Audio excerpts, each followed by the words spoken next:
Second.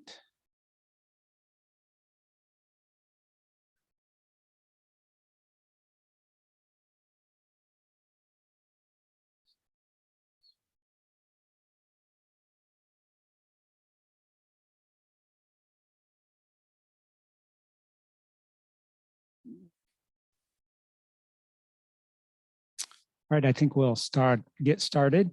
So it's my introduction, my pleasure, excuse me, I'm hearing an echo and I'll get it figured out before we get to the end of the talk.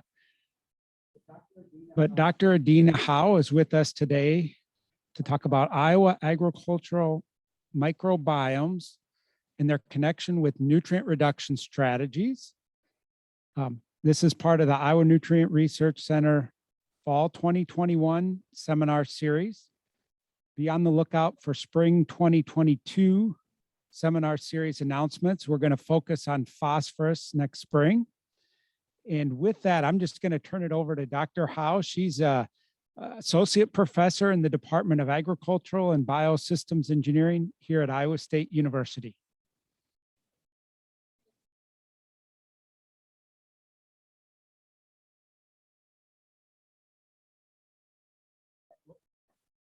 Now you should be unmuted.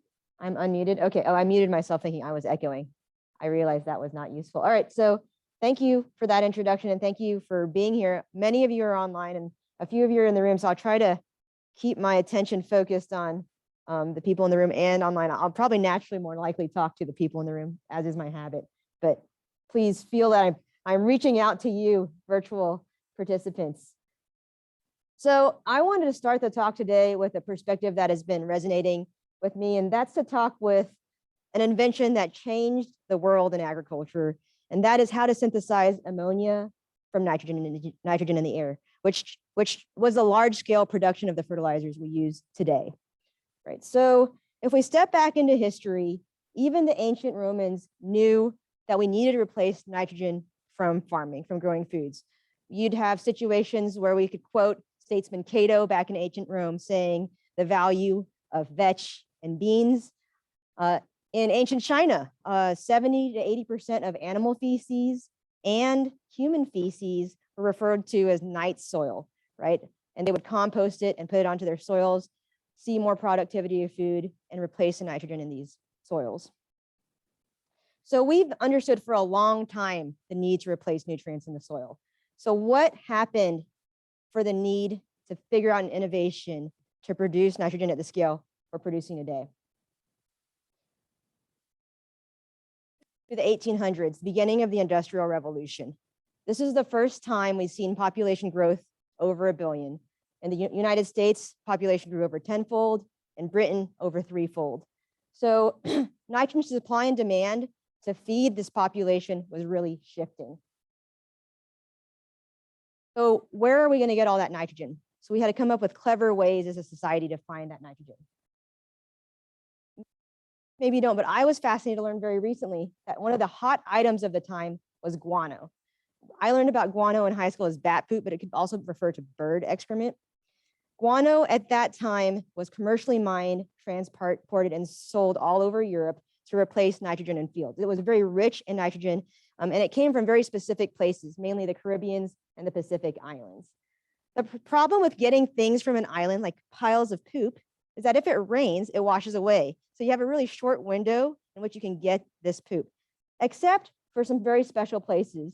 And these special places, in fact, one of the only places like this is the Chincha Islands right off the coast of Chile.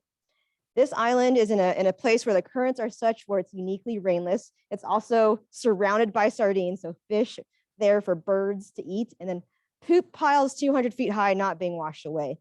And so a great source of guano for nitrogen, a place that you would find back then people would kill for possession of, right, to supply nitrogen. And actually it was a place that was a source of lots of military conflict. 1914, we had something else come into the picture, and that was World War I. And we had nitrogen needs for something else besides growing food, right? We needed it for explosives. So the inception of the First World War and the activities surrounding it, the need to feed a growing population, And the fight for the control of nitrogen is what's surrounding this era. Where the Chinchas Islands were, right off the coast is Chile, at that time was controlled by a German fleet, which was controlling that trade. In December 1914, the English came in and sunk that ship and took over that trade.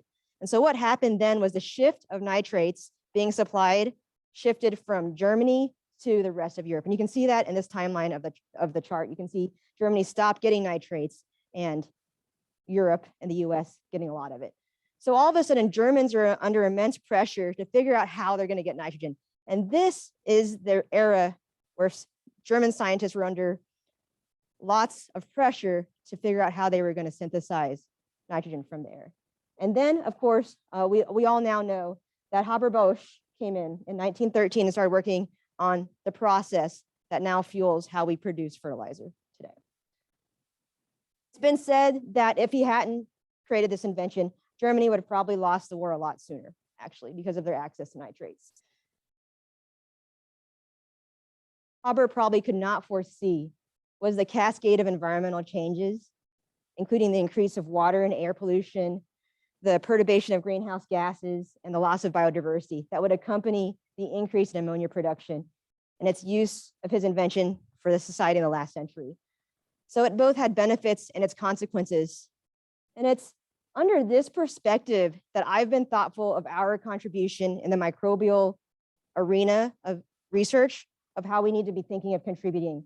And so I believe that we need to be thinking of how we can think about providing nitrogen in a sustainable way and in the era of fertilization, and really thinking of how we can manage or harness the microbes that help move nutrients in the environments around us.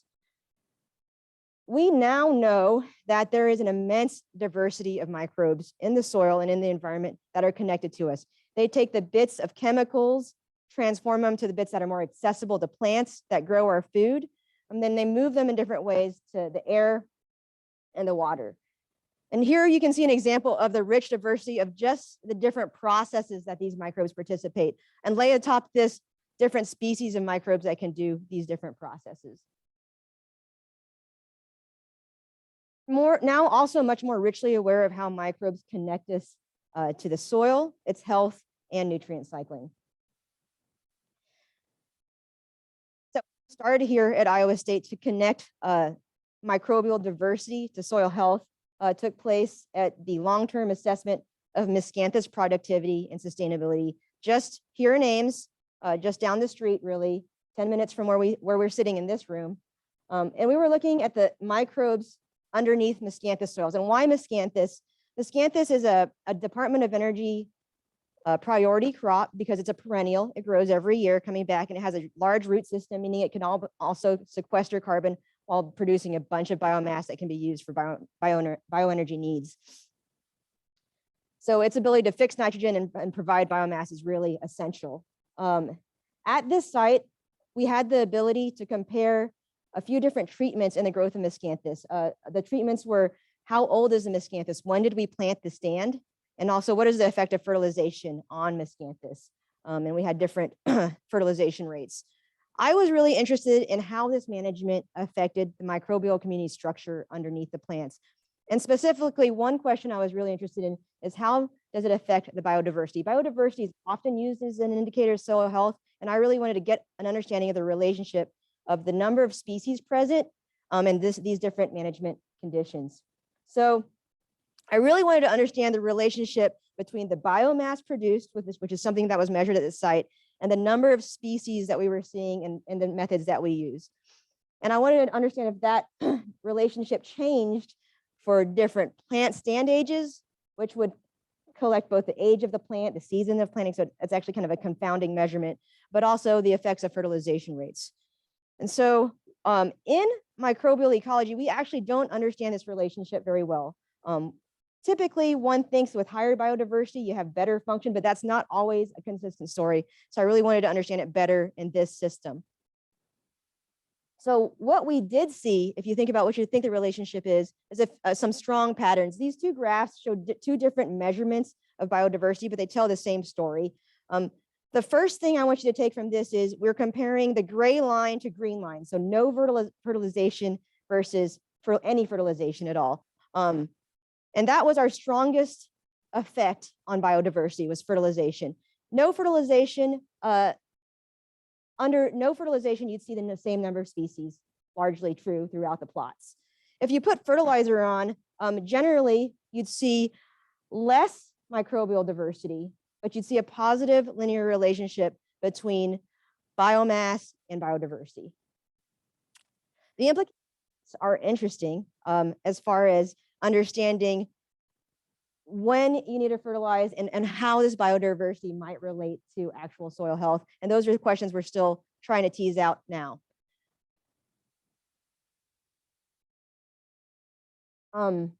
Interestingly, fertilization had an interaction also with plant stand age. Here I show a plot of some of the data we gathered at these sites that show the number, so not the total number of species, but the distribution of species that responded to fertilization treatment. And so we're comparing no fertilizer to our highest fertilization rate at these sites. And you can see it are in the younger stands, which are the 2-year-old stands and the 4-year-old stands at this site. Things to take away. First, when you put fertilizer down, we see an enrichment of specific microbes. That makes sense. You have you add N, you're going to have availability of N for the microbes to take advantage of. So some of them are going to respond, and we can tell you exactly who responds as far as the bacteria community that does respond. The second thing to be aware of is that the younger plants have a more higher magnitude of response and also a higher variation of response, which isn't shown as clearly in these plots, but I can tell you is true. And so one of the things we learned from this study, or what we think is happening, is what's happening when you have multiple growing seasons of plants is the plants with aged stands will develop these root systems that mature. That maturity leads to homogeneity between the roots and the soil and the nutrients available, and that creates less variation in the response of microbial players inside of it. From the management standpoint, I think there's 2 lessons that we think about now, and that's the history of management is really important for how we think of the microbes interacting with productivity and soil health. Secondly, is Miscanthus looks like we need to think about managing different stand ages or perennials of different ages differently than older stands. Another thing to note here, and setting the stage for the next project I want to talk about, is the diversity that we see. These are just the bacteria that are enriched in response to nitrogen, and you can see each of the colors here represents a different type of species. Technically, we call these phyla, but there is not just one player who is responding to nitrogen amendment. It's a complex consortia, and that is one of the key challenges we face in soils. Now, when we started microbiology back in the day, it was one culture and one media, and in reality, processes are not done by a single microorganism, and that's really the rule now. It's complicated. And so it's increasingly difficult to classify organisms to a specific process. So you ask, who is removing the nitrogen? It's never a simple story. It's never one microbe. It's always a complex set of microbes. And it probably changes even within the same site, depending on the fertilization rate and the stand age when you planted it. Finally, especially in real environmental systems and field studies, microbes do not conform to boundaries. And so it's a very complicated system to study microbial ecology.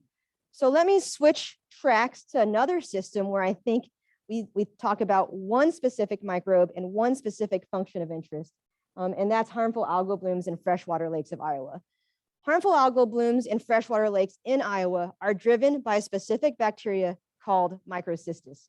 These microcystis produce a toxin called microcystin that can be very dangerous to humans and pets. And then they create these blooms, which shut down recreational beaches in Iowa. And they're really important as far as human safety and recreation. Even though these blooms are caused by this one bacterial species, we don't know what causes the growth of these species, what environmental factors cause the growth of these species. There's a debate between nitrogen or maybe phosphorus in these freshwater lakes. Climate has been shown to increase these globally. And so we don't really understand what's causing these blooms. And if we can't figure out what's causing these blooms, the issue is we can't figure out how to predict the blooms. blooms or HABs, H-A-B, are hard to predict. There are no patterns that can be gleaned from the data that we currently predict. This is a graphic of 50 different beaches in Iowa, and they're all freshwater beaches, and from a decade of HAB sampling by the Iowa DNR. This is from Iowa DNR data, and we plotted the number of HAB events at the different lakes. And you can kind of see maybe some patterns, maybe you're like Green Valley has lots of HABs, but it's not all the time. But it's kind of sporadic. And so what we thought we could do is, well, we're pretty good at measuring bacteria and functions. Maybe we can overlay that data and help understand what environmental factors are causing these blooms. And so we teamed up with Iowa DNR in 2019, where they sample 50 lakes over the state of Iowa weekly from Memorial Day to Labor Day. The Iowa DNR already takes water quality measurements, physical, chemical, and some biological elements. And we overlaid some of the specialty research we do at measuring microcystin producing bacteria, the microcystis, total bacteria, and different molecular elements. We can also overlay data we could pull about land classification and climate as well. The first thing I want to point out is over the time we collected data in 2019 and 20, and we actually continued it into 21, this is the state of the lakes over the season. So on the x-axis, we have from early to late for each year in seasons, and on the and on the rows, we have the different lakes in Iowa, and they're colored by whether or not they were considered safe or hazardous according to EPA guidelines. One of the things to take away from this slide that I think is often difficult to understand is when you're trying to predict harmful phenotypes like a harmful algal bloom, so here in red, how much data exists in red versus how much data exists in green, and how much do you want to exist in red versus how much you want to exist in green. So if you're a data scientist, you want more red, so then you can predict more red. But as a human, as somebody who plays in the waters of Iowa, you really don't want that. So we're in a weird paradox of when we sample what we're really looking for. But it's a difficult, things that don't happen often, they can be difficult to collect real data for, right? And so this is the situation we're in. But we thought we'd give it a try. So again, we're combining Iowa DNR monitoring data and some of the examples here from the nitrogen and phosphorus, water quality measurements, E. coli indicators, and we're combining some of our measurements of total DNA and also this particular gene that produces the microcystin is something we're bringing in. We also bring in climate and land use, and we're going to bring it all together. And we use machine learning techniques to try to predict 1 week ahead the existence of a bloom condition. And a bloom condition we define here as a presence of a certain amount of toxin. And we use all the guidelines of EPA to define that. So the first thing I ask my students is, hey, everyone says we can't figure out what correlates with bloom conditions, but make sure nothing really correlates. And so we had Paul, one of my graduate students, looked at the correlation between all the different factors that are being measured and their correlation with bloom conditions, and they actually didn't correlate very well. In fact, their ability to predict bloom conditions was worse than guessing. So we went back and we combined all the data as an aggregate and tried to use machine learning to tease out how well we could predict it. And actually, that model was able to predict with about somewhere between 90 to 95% accuracy a bloom condition in the next week. Probably the more important measurement of how accurate our model is of the harmful algal blooms, for which we have a very small percentage of our data set, how many we could predict, about 70%. But that's still much better than where we were at. Now that we have a model to predict that, one of the things you can do is figure out, well, then which factors were important to that model? Were some or all of the factors important? And so we could go out and tease out different factors and their relative importance. And the ones in blue here are the ones we decided were important based on a number of different machine learning pieces. And we can talk more about the machine learning if that's something that interests you. But for now, let me just bring up the factors that did matter. We've got pH. pH is a really important measurement for microbial community diversity. It almost always is a prediction of diversity in soils and in water. And so that is an indication of who can live in these conditions. Another measure, MCYA, is that gene that produces the microcystin. So was not a surprise to me that it's predictive of blooms, but alone it doesn't predict. But with the other factors, it's predictive. Chloride, I would have never predicted that chloride would end up on this list. It can be a disinfectant. It also is something that's really present in wastewater streams. And so we're not sure why it shows up here, but it does show up here. The gene that produces the microcystin is on here. Nitrogen is on here. Phosphorus was not, interestingly. And also land use, how much herbaceous land use was on around the lakes was important.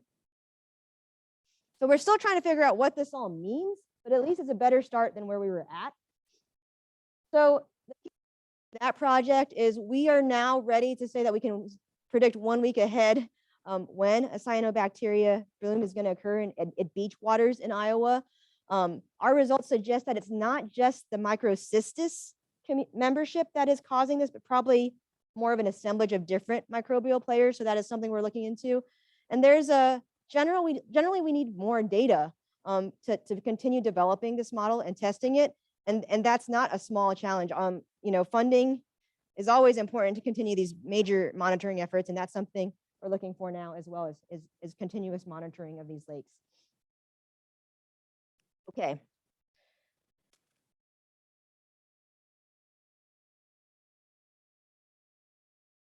Now I wanted to talk about another project where we try to connect nutrient management to microbes, and that is in the arena of antimicrobial resistance.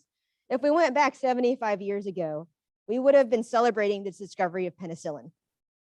Right? And that's when Sir Alexander Fleming noted the threat of resistance already, even back then. And he noted that there'd become a time when someone who was not knowledgeable wouldn't finish their course of antibiotics and then develop resistance to the medication that was supposed to kill those bacteria. And that is where we stand today. There are antibiotics that do not fight common infections because of the resistance that exists in the human population. And unfortunately, we are not discovering antibiotics fast enough to replace the ones that are no longer becoming effective. Antibiotics are now considered an emerged contaminant, and animal production is considered a hotspot for this contaminant. This is a graph of the last 3 decades of research on specifically manure and antibiotic resistance, and you can see that it's become an increasingly hot topic for research, and for good reason. We're now increasingly aware of the connections with agriculture and the environment, how we connect to groundwater as we apply manure. It rains, that rainwater joins our subsurface and groundwater, enters our recreational waters. We have access to it in different ways, partly recreation, and of course, that leads to both benefits and consequences in our lives. In especially Iowa, this connection is amplified by the innovation of tile drainage. Right? We can grow food in the way we grow food here in Iowa because we can work with the water table using tile drainage. That also means that we can move all the water on our plots very quickly downstream. Concentrated animal feeding operations where animals are produced are present in these drained areas, and we need to consider both the surface and subsurface transport mechanisms associated with these facilities. And so this project is something I've been working on since we came to Iowa State, but we wanted to look at the high percentage of antibiotic resistance genes that we know are in manure from antibiotic treated animals. We've used antibiotics in these animals to help. Previously, we've used them for growth promotion. That is now highly regulated, but we still need to use antibiotics to treat the animals for disease, for their own welfare. So there's a lot of antibiotics in their feces. The manure is used to then, one could argue, sustainably replace chemical fertilizer in fields. It rains, it moves into our drainage, and then it moves into our surface waters. Interested in trying to study these processes in the lab where we could create some constraints on this transport. And so we did what was called a soil column experiment, where we extracted soils from historically non-manured field sites. We extracted them in these white PVC pipes, and then we could simulate rainfall through these needles onto these soil columns. And so we could simulate that figure that we saw before of rain hitting soils and then collecting the drainage from underneath these soil columns. Could on half of these columns apply manure and compare them to the other half where we did not apply manure, and those would be our controls. And we could sample the manure, the soils, and the water to see where bacteria and their genes would end up. To give you an idea of what we measure, let me walk you through some of the real results from this experiment. So when I say we can characterize the manure for antibiotic resistance genes, I can fingerprint the bacteria and the genes in the manure, and I can tell you which antibiotic classes they are resistant to. And so on the left here in the manure, you can see the proportion of genes in the manure that are there. The question is, do these genes then in that soil column experiment end up in the soil and water, right? And so we can look for similarities in these profiles. It's like a forensic fingerprint, if you will, in the soil and water. So first, let's look at the controls, because if the manure and the controls look the same, we're already going to be a little underwhelmed by results. So first, let me convince you that the controls look very different in profile, right? In the soil and in water that came through the control soils with no manure, you see a very different profile, arguably some of the same genes, but a very different profile. Now, let me show you what happens in the manured treated soil and the influent, and you can see the similarities, right? And so even visually, as you can see the similarities in the manure moving through here, and you kind of even glimpse at, well, does it start increasing, decreasing? Everything here is by proportion, so that's a little harder. You can try to think about what you could do with this type of data, and that's what we do. So on the next slide, I'll show you the absolute numbers of these genes in the effluent and soil. And so these are the manure. So I subsetted the previous slide by only genes that came from the manure and are enriched in soils and the effluent. And you can see that one of the questions we said was, how long do they stay in it? To what magnitude do they persist? In the soil, things tend to persist pretty long, up to 108 days. In the water, we see a sharp decrease after 10 days, and then genes persisting. One of the important things to acknowledge in this research is the quantity and risk don't have meaning to us yet. Just because we see less, it doesn't mean we have less risk, because it could be the most dangerous things that persist. And one of the areas for research that we really need to get better at as a field and in our lab is to understand that risk more going forward. But we definitely see persistence. It's definitely less in magnitude, but we don't know how that translates to risk yet. The other nice result that we got from this study that I think is important is we could quantify. So, okay, in the water at the end, I wanted to know how much of the resistance genes came from wetting the soil, how much came from applying manure. When you apply the manure, we can associate genes that come directly from the manure. But if we see those same genes in the soil, I can't tell you if it came from the manure or the soil. So we have this kind of ambiguous, either the soil manure. Just from wetting, about 30% of the risk or risk indicators came from wetting. I can tell you 7% of the risk indicators came directly from the manure and didn't exist in the soil before. And then we have about 61%, most likely either from the manure or enriched from the soil because of the manure application. So this was the first time we kind of got an understanding of this kind of framework of where things were coming from. And was a lot of the rationale to continuing studying the system for us. And so we did just that. One question then we had is, you're doing a lab study, really nice, great, but how does this apply to the field? And so we did the same thing where we went to the field and we sampled soils pre-manure application, right after manure application, post-manure application, and then into the spring. These two graphs show two different resistance genes. They're two different indicators for risk as far as antibiotic resistance. They're known indicators for swine manure signal. You can see before we apply the manure, we don't see many of these genes. You see the enrichment right at manure application, and you see it decreasing but persisting over time. So the same story in the field. Now, one field, does it matter, right? So let's talk about watershed patterns. We were lucky enough to partner with Michelle Superior and her team who were monitoring the Black Hawk Lake watershed monitoring effort. One of the outstanding things about being in a department like ABE is you have access to a tremendous amount of science that are just doing many synergistic questions. And so Michelle was monitoring fecal indicator bacteria and generally water quality in a Black Hawk watershed. And we decided to team up and look for antimicrobial resistant indicators. This watershed had been characterized for sites that had manure amendment close to it and sites without it. And we're talking about tile drainage samples here, so water. And so we compared water where we had known manure amendment and no manure amendment, or not known. And you can see here over 2 different years that you see more indications of AMR. And so on the y-axis, we have different indicators, and these are actually bacteria that grow on these antibiotics in manured sites compared to non-manured sites. Both years, but more so in 2017. I think 2018 might have been a really dry year. What year? It had an extreme event. I can't remember which one. Yeah. We also could compare different tile drainage waters from different areas of land use. So you can see here again the manured profile of different genes compared to an urban. And so this would probably be more of a maybe human fecals sewage impact, and also areas with no manure. So you can kind of see how it's enriched. But I think we've done a good job in the past 5 years, really demonstrating at different scales the impact and risk of manure application.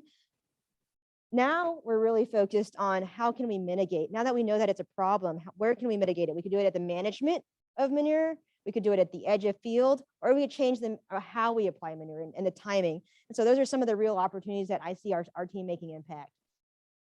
So key take homes from this part of the talk are that agriculture, while having profound benefits for feeding the world, are impacting our soil and water resources, and antibiotic resistance is a part of that impact.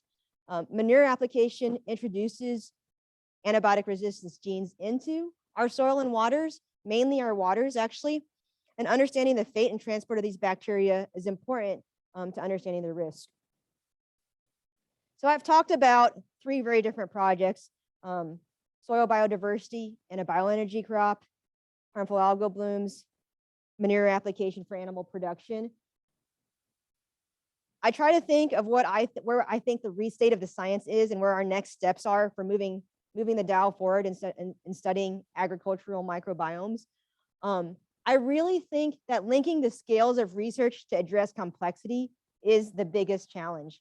And with that is a real critical need for new tools and appreciation for matching resolutions of what microbial experts can measure, what nutrient people can measure, and what soil people can measure. All these pieces need to match. And it's just a matter of finding the right scales and comparisons. Some of the questions that I think are key and interesting to me, at least, are how are the microbial species and processes influenced by disturbances? We're having climate change and intensification. How much microbial diversity has been lost, and what's the importance of this? And I really think that short and long-term impacts need to be studied differently. Most of our research projects are 3 to 5 years. So most of our understanding are pretty short term, but we are seeing that long-term management practices have the largest effect on variations that we see. And then finally, of course, how can we harness, and as an engineer, I think about managing microbial communities as a resource. How can we harness these communities to enhance sustainable food production and its links to nutrient cycling? So when I bring it back to the Fritz Haber-Bosch process and thinking about its benefits and consequences, I'm really lucky to work with a team that appreciates those benefits and consequences and thinks along those lines. And maybe in the next, I don't know, few decades, we'll have a story of how what we did to feed into the knowledge. So lots of help here, my team for sure, but also lots of funding and support from different collaborators and students and Iowa State and the department as well. So I really appreciate being here and being allowed to give this discussion. So yeah, I'll take questions. All right, thank you. Thank you, Dr. Howe. Let's give her in here and online a virtual round of applause, and then we'll get to the questions. Okay, all right. Hopefully folks can hear me. Okay, I'm gonna read the first 2 questions, and then people can unmute themselves and get their questions in. The first one, could chloride be a driver in the first, or could the chloride being a driver in the first study come from road salt?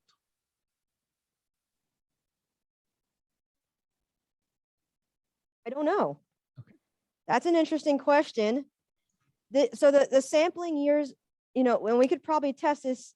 Okay, so harmful algal blooms do have a seasonal dynamic. When it's not freezing, they don't grow. So we sample in the summer months, and so we could probably test that. That's an interesting. I would not think so, because we don't see that road salt in the summers, and I would expect that impact in the summers to be kind of the same. Actually, I'd have to think more, but I don't know. Okay. The next one, was herbaceous cover a negative predictor of microcystin, i.e. more herbaceous cover equals lower microcystin? More herbaceous cover equaled less harmful algal blooms. Okay, so less, yeah, all right. Okay, so I think we have time if anybody has a question that hasn't asked it from online. You can, I'll get the computers unmuted here. You can unmute yourself and ask the question if you would like. Oh, we got a question in the room. Yes. Just a second. Hi, Ann Robinson, INRC, and it's very interesting that in at least that initial work you did on the harmful algal blooms, that nitrogen seemed to be more associated than phosphorus. Do you want to say anything more about that? As I understand, and I'm not a limnologist, but I've talked to John Downing a lot about that. As I understand it, that's the big debate in harmful algal bloom space in freshwater, is if it's whether if it's the nitrogen or phosphorus. And I know that I think there has been a lean towards phosphorus lately. You know, when something is a predictor, it doesn't mean it's the cause. And so I think that's something to recognize about these models. It's an indicator, and that doesn't mean it's not useful as an indicator, but collecting a bunch of data and using machine learning to predict something is different than coming in the lab and putting the nitrogen and phosphorus in and doing it. And so one of the things that should result from a study like that is some idea of what factors are important to vary to cause the bloom. And that's actually one of the reasons harmful algal blooms are difficult to study, because you can't create the same bloom in the lab that you see in the field. And so people have tried like doing it like in little pieces of the lake, but it just, you can't replicate those conditions. And so I think something like this, where we have a real understanding of what's causing, like what pushes the tipping point to a bloom condition. And there's even another question of what causes a bloom to persist, not just the existence. Those are really questions that we hope to bring into the laboratory in the future. Yeah, great question. So in the first project you talked about, you had 2 graphs for years 2 and 4 and different biodiversity. The phyla that you see, does that give you any indication on how that might impact nitrogen cycling in those Answer systems? is yes. We use a little different. There's different methods that are better at identifying the function than the taxonomic membership. And so we've actually done different studies using those tools. But you can, so for example, you might, to take an analogy to the pathogen space, you could identify, say you see staph in there, and you can say, well, then probably you have some pathogen risk in there. And so if we saw a bunch of nitromonas in there, we could infer some function, and others do that. You can infer the function based on who you see, but it can be a dangerous game, because these bacteria often, and that's why carbon and nitrogen are especially difficult, because a lot of bacteria use them, especially carbon is a big one. That's a very difficult thing to study, because almost everything uses the carbon just to grow. And so it's a difficult one, but yeah, we do that. And so you can do that. That's a good question. And we often do it as a first step. I had another one, Adina. So you had the model that did a pretty good job of predicting the harmful algal blooms. Yeah. Have you been working with DNR to utilize that model, Yeah. or doing some further testing? It just Yeah. seems like, Yeah, I would say DNR is very enthusiastic about this. And I think DNR has been an exceptional partner. So they do all the sampling for us. And we just go down to Des Moines and grab the samples, and then we bring them back to lab and do our measurements. So that's been really helpful that they drive statewide to grab the samples.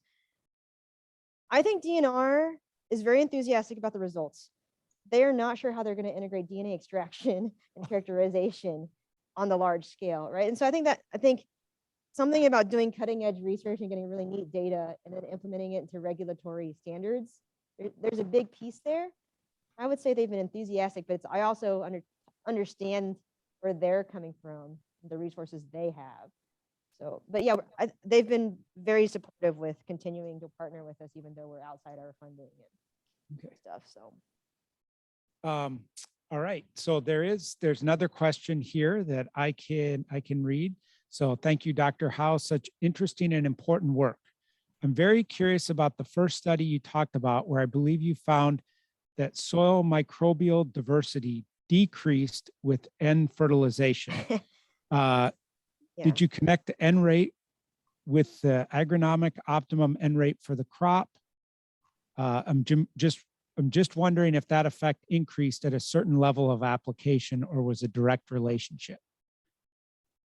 Yeah, so if I go back to that slide, Yeah, feel free to. maybe.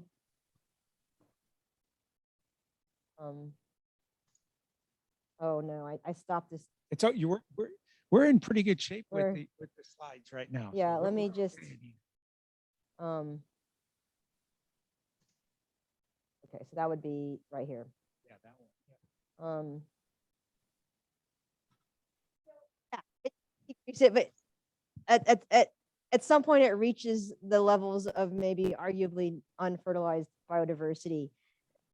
But there's certainly times where it decreases. And so what's confounding this is the dots on this fertilized green lines also include plants of different stand ages, right? So, and I didn't tease that apart here. We have different graphs that show that. And so you'll see this pattern strongest in the oldest plants. This seems to be the most. Is this all miscanthus? This is all Again, miscanthus. okay. But yeah, actually, so, this particular site, miscanthus and soil microbes look really similar. It's you would think that this microbes underneath a perennial and corn would look very different, but at this particular site, they don't. And it might be because it's a pretty young site overall. 4-year-old miscanthus overall is not very old. And I expect 10-year-old miscanthus corn would look very different than corn. But at this, right now, the samples here, surprisingly to me, the corn and miscanthus look pretty similar. That question of fertilization and biodiversity is a good one. Generally, you do see a hit in biodiversity in the agricultural literature of microbiomes. You see decreased biodiversity with increased fertilization. Linking it to agronomic rates, wow, that's something we're really interested in. We have 3 points of fertilization. I think the right study that just isn't there right now. I would, and I've been wanting to explore this a lot further. This was the first time we'd been able to link to biomass production. Because people measure this stuff all the time, biomass, productivity. And then another set of people measure microbes. Very rarely are they measuring at the same sites. And actually, one of the things that makes me really proud to be at Iowa State is the ability to measure it at the same site.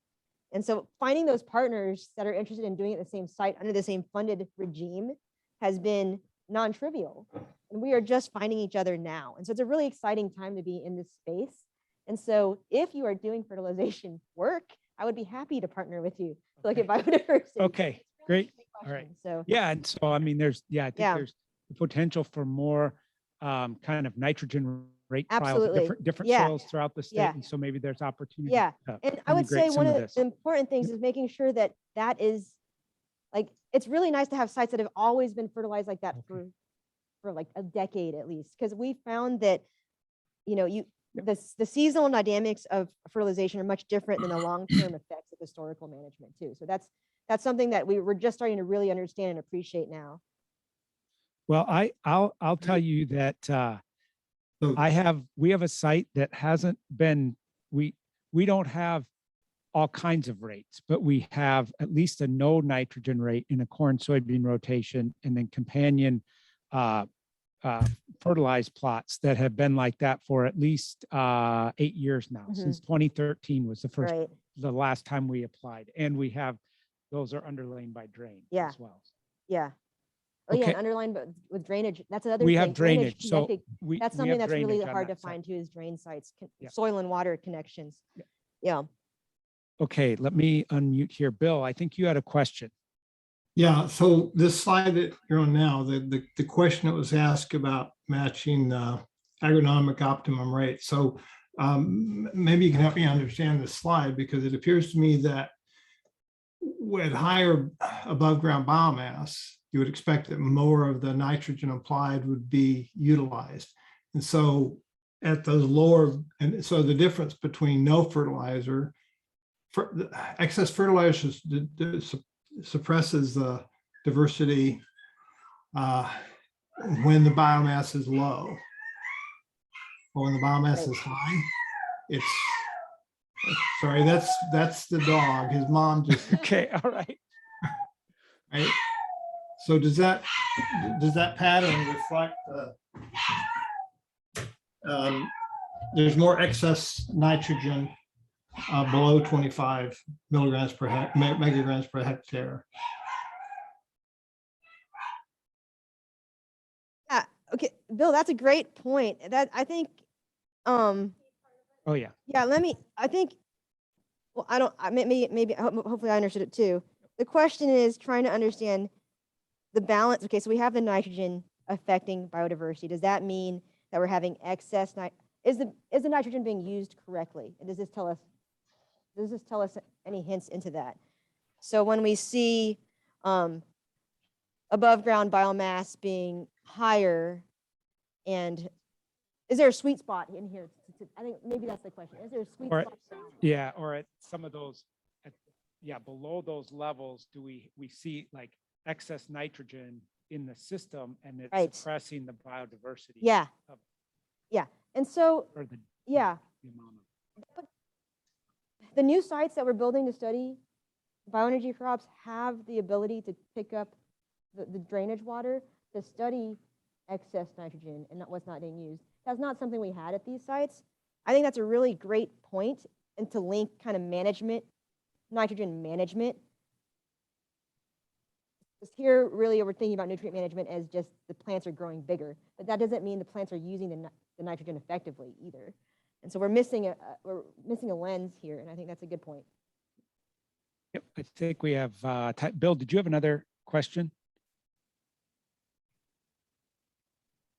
Hi, Matt. I have a question. If Okay, there's time. great. Yep, there is, Stephen. Yep. So Yeah, great. Adina, love the talk. Can I go back to your machine learning model for harmful algal blooms? If I remember right, there were like 5 variables or so that you showed in the table. Did that best model have many more variables too that weren't shown, or were those like 5 or 6 the main ones?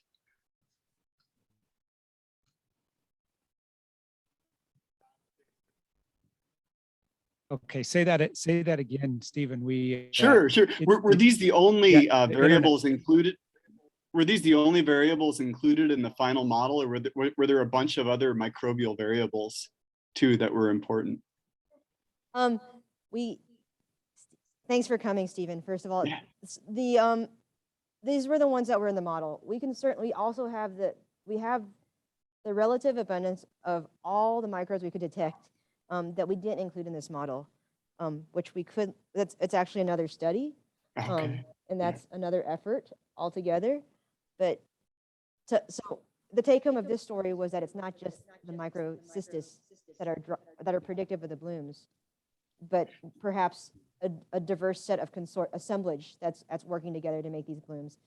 And we can explore that with this other data set in the model. But to go back to the question about oh, sorry. But no. So the answer is this all the data we use? Yes, for this presentation. Have we tried it? Yes, it's not. Yeah. We're not done with it, I suppose. Absolutely. So to get back to Matt's question, then maybe this is sort of exciting for the DNR if you don't actually have to know the microbial community, right? If the only really fancy thing to measure there is the MCYA. So these other abiotic, predictors are pretty good, it looks like. Or just a comment, I guess, or question.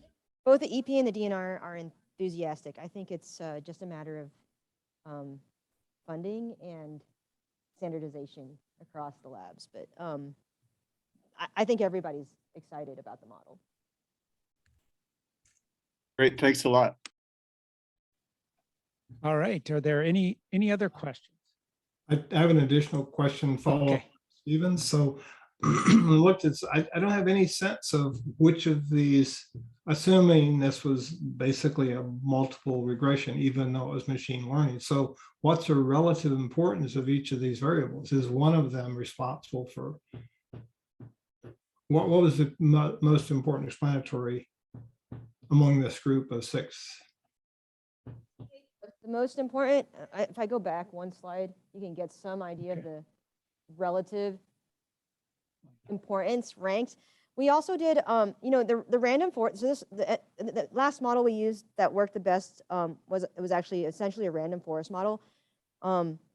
There's another model that engineers maybe digest a little easier, and that's the CART model, where you have a little tree and you have decision points of different classifications. We've also done that. Actually, that model works pretty well as well. I didn't bring the slide, but you can actually see the decision points for classifying different harmful lakes and safe lakes a little bit better. But yeah, pH was the most, but not any one of them alone is predictive. And so. Yeah, so a lot of those first few. You can see some of the different contributions of the relative importance.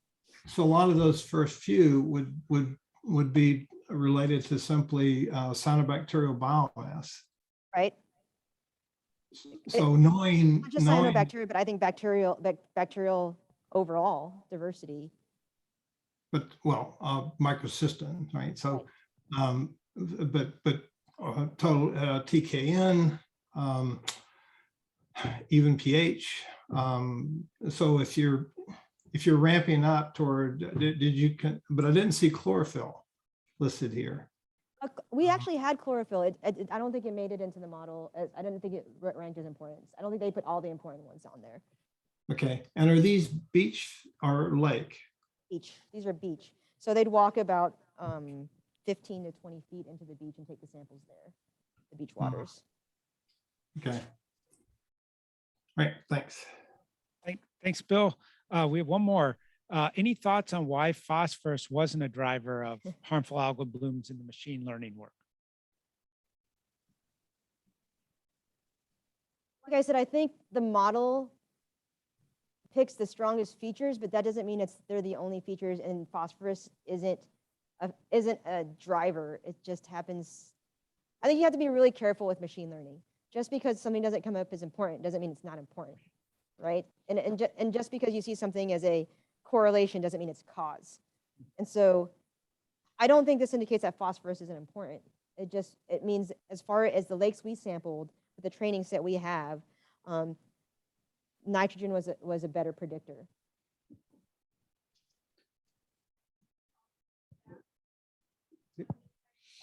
Yeah. Just a second, we got it. Yeah, as a follow-up to that, does it matter? Okay, you measured, I see now, orthophosphorus.